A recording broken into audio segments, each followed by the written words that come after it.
Hello everyone. सो अभी जो है ना, मैं आपको अपना स्टडी दिखाने वाली हूँ। तो बेसिकली अब आज जो है, मैं काफ़ी दिन से ऐसा होता है कि आपके पास बहुत कंटेंट होते हैं, तो आप सारा कुछ कवर नहीं कर सकते, मतलब एक दिन में पूरा नहीं कर सकते। आप उसको अल्टरनेट रखते हो, या आप जो भी एक स्मार्ट तरीके से इसको मैनेज करते हो। तो what I am gonna do कि आज जो मेरा, आप देख सकते हो यहाँ पे, ये मेरे पास एक मेरी संस्कृत टीचिंग परीक्षा है आपकी। तो इनके पास जो सारे इन्होंने ना ऐसे पीडीएफ फाइल्स चीज़ों को असेंबल किया है। तो आज मेरा जो टॉपिक है, इसमें आप देखो, एक सेकेंड मैं आपको दिखाती हूँ। ये इसमें ना बहुत ही अच्छे क्वेश्चंस यू कैन सी, ऐसे पीडीएफ के क्वेश्चंस हैं, और फिर हिस्ट्री क्वेश्चंस है बेसिकली इसमें। और फिर इससे रिलेटेड ना यहाँ पे आपका एक, आप देख सकते हो कि क्वेश्चन भी है, ठीक है। इसमें मेरे मार्क्स 8 out of 10 आए थे, 2 क्वेश्चन गलत किया था। ऐसे सेम अभी मैं उसको रिवाइज करने जा रही हूँ बेसिकली। और देखो यहाँ पे नेक्स्ट सिंधु सभ्यता है, वैदिक सभ्यता है, फिर बौद्ध जैन पे भी क्वेश्चंस हैं, 16 महाजनपद, मौर्य मौर्योत्तर काल। तो बहुत ही सारा, बहुत ही वास्ट है, चीज़ें आप करने का है। फिर आपका यहाँ पे मिडिवल हिस्ट्री आएगा, तो यहाँ पे सब कुछ यहाँ पे दे रखा है, लोधी डायनेस्टी, फिर यहाँ पे सैयद डायनेस्टी, तुगलक डायनेस्टी, सब कुछ है। आप कितना कवर कर पाते हो वो आप पे मैटर करता है।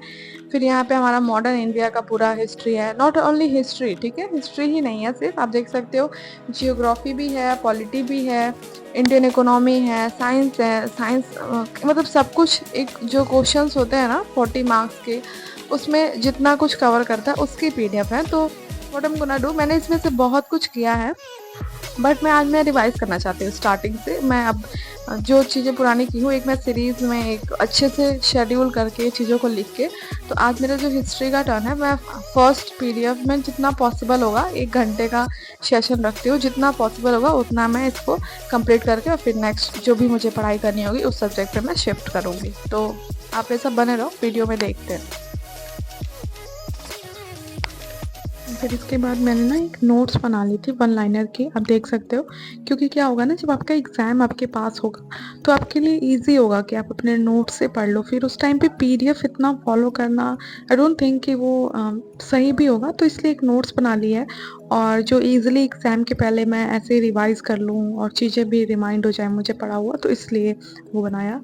और फिर यहाँ पर मैं क्वेश्चंस की प्रैक्टिस कर रही हूँ। ये मेरी बेसिकली लिटरेचर एंड ग्रामर की बुक है। मॉडल टेस्ट मैं यहाँ पे सॉल्व कर रही थी। तो देयर वर 80 क्वेश्चन जिसको सॉल्व करना था एक टाइमर लेके। तो मैंने सिर्फ 50 मिनट का टाइमर सेट किया था, एंड मैं उसमें इसको सॉल्व कर रही थी। पहले लिटरेचर के क्वेश्चंस थे, और लिटरेचर क्या है ना, कि मैं कितना भी सही से करती हूँ, पर उसमें 4-5 क्वेश्चंस ऐसे हो जाते हैं जो बिल्कुल न्यू आ जाते हैं, मतलब वो कहीं देखा हुआ भी नहीं होता।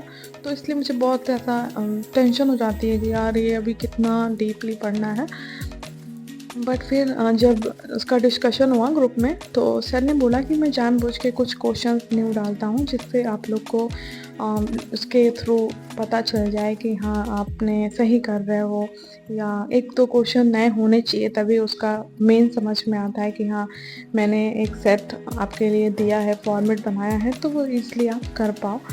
तो वो मैंने किया, और एनालाइज़ भी किया। इसके बाद से सर का ही एनालाइज़ था, उन्होंने वीडियो के थ्रू सारे क्वेश्चन को प्रैक्टिस कराया था।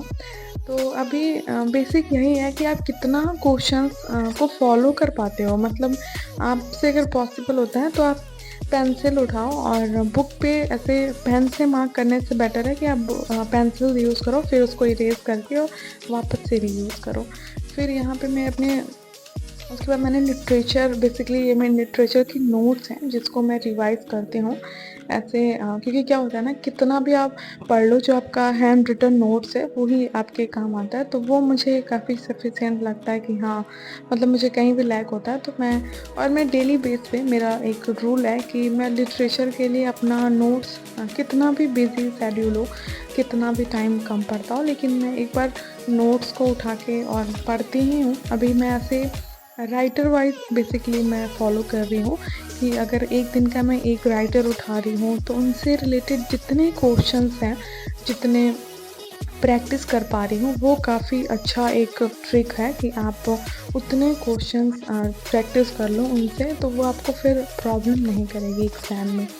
एंड देन इसके बाद से यही मेरी नोट्स ही थी जो मैं एक्स्ट्रा, क्या होता है ना कि कभी-कभी नोट्स लिटरेचर इतना वास्ट है कि नोट्स कम पड़ जाती हैं। तो फिर मैंने यहाँ पे, मुझे याद है कि ये विलियम शेक्सपियर का जो वर्क था, उनका पूरा वर्क, कौन-कौन से उनके फ़ेमस डायलॉग हैं, तो वो सब की नोट्स मैंने बनाई थी, बट वो कम पड़ रहा था क्योंकि आपको पता है कि विलियम शेक्सपियर के वर्क बहुत ज़्यादा हैं। तो इसलिए फिर मैंने उनसे उस नोट से मैंने क्वेश्चन प्रैक्टिस किया और फिर उसको मैंने ध्यान भी दिया। एंड देन इसके बाद बारी आई मेरे, आप देख सकते हो कि मैं उसी से रिलेटेड क्वेश्चन, विलियम वुडवर्ड से रिलेटेड क्वेश्चन को अब सॉल्व कर रही थी इस बुक से। क्योंकि ना क्या हुआ कि मुझे लगता है कि प्रैक्टिस जो है वो काफ़ी इम्पोर्टेंट है इस एग्ज़ाम के लिए, आइदर किसी भी एग्ज़ाम के लिए प्रैक्टिस सबसे तो मैं यहाँ इम्पोर्टेंट पे रोल प्ले बेसिकली करती है सारे हमारे क्वेश्चंस एग्ज़ाम को में। जो मैंने इसके पहले भी सॉल्व किया है, ऐसा नहीं कि फर्स्ट टाइम ही कर रही हूँ, तो उस सारे क्वेश्चंस को मैं इरेज़ कर देती हूँ कि मुझे लगता है कि पहले मैंने इतनी गलती करी थी, तो अब मैं देखती हूँ कि कौन से क्वेश्चंस में मैं इम्प्रूव की हूँ, तो वो मैं प्रैक्टिस करती हूँ। और फिर मेरे पास 2 बुक हैं लिटरेचर की, तो इस बुक से भी और उस इस बुक बुक में से काफ़ी ज़्यादा क्वेश्चन है, आई थिंक 240 अराउंड क्वेश्चन जो है वो सिर्फ विलियम शेक्सपियर से है, और फिर उस बुक में भी है, तो पूरा मिला के आराम से आपका 300 अराउंड क्वेश्चन प्रैक्टिस हो जाती हैं, और जो कि काफ़ी बेनिफिशियल है। ऑफ कोर्स ये एक दिन में इतना नहीं हो पाता, क्योंकि मैं पढ़ाई ऐसे करना चाहती हूँ कि मैं उसको पूरा क्लियर ही कर लूँ, मतलब ऐसे नहीं कि सब कुछ पढ़ लिया और फिर पीछे का कुछ भी याद नहीं है। तो बेसिकली मुझे 2 दिन लगे थे इसको, विलियम शेक्सपियर के क्वेश्चंस को प्रैक्टिस करने में। ऐसे तो मैंने एज़ अ राइटर तो कंप्लीट कर लिया था, बट क्वेश्चंस प्रैक्टिस में लैक हो गया, नहीं हो पाया एक दिन में। तो फिर मैंने उसको अगले दिन के लिए रखा था। और मैं पढ़ाई ऐसे ही करना चाहती हूँ कि कोई अगर एक टॉपिक लेके बैठ रहे हो तो फिर मैं उसी को ऐसे पढ़ते जाती हूँ। फिर ऐसा नहीं कि फिर बीच में मैं रोक के मैं कुछ और करने लगी, बीच में मैं रोक के फिर मैं हिस्ट्री पढ़ रही हूँ, बीच में रोक के फिर मैं मैथ सॉल्व करने लगी, तो मैं ऐसा नहीं करती। मैं एक अगर सब्जेक्ट उठाई हूँ और जब तक वो पूरा नहीं हो जाता तब तक मुझे लगता है कि हाँ, अभी लैक हो रहा है, नहीं हो पाया है, तो मैं उसको पूरा कंप्लीट करके ही और फिर अपनी पढ़ाई को बंद करती हूँ। फिर डिनर किया, और डिनर मैं जल्दी कर लेती हूँ।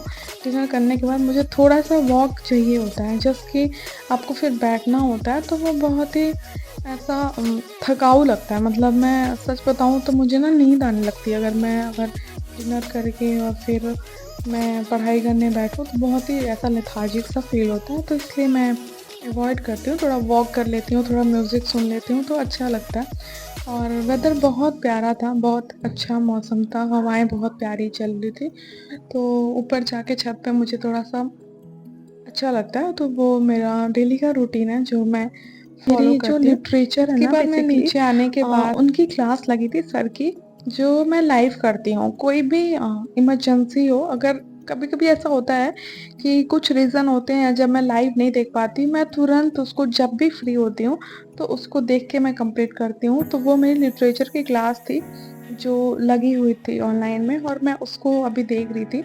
और वो वही जो मैंने मॉक दिया, आपने देखा होगा कि मैं जो मॉक सॉल्व कर रही थी इसके पहले, उसी का एनालाइज़ करा रहे थे सर यहाँ पे, तो वो काफ़ी रिलेट हो जाता है, क्योंकि क्या होता है, आप मॉक भी देते हो, आपका दिमाग खुलता है, उसके बाद से फिर आप अपने आप से एनालाइज़ करते हो, फिर सर एनालाइज़ करा देते हैं, तो काफ़ी एक जो भी आप लैग किए हो, कोई ग्रामर में रूल आपसे मिस हो गया हो, ऑफ कोर्स हो जाता है, इतनी बड़ी बात नहीं है।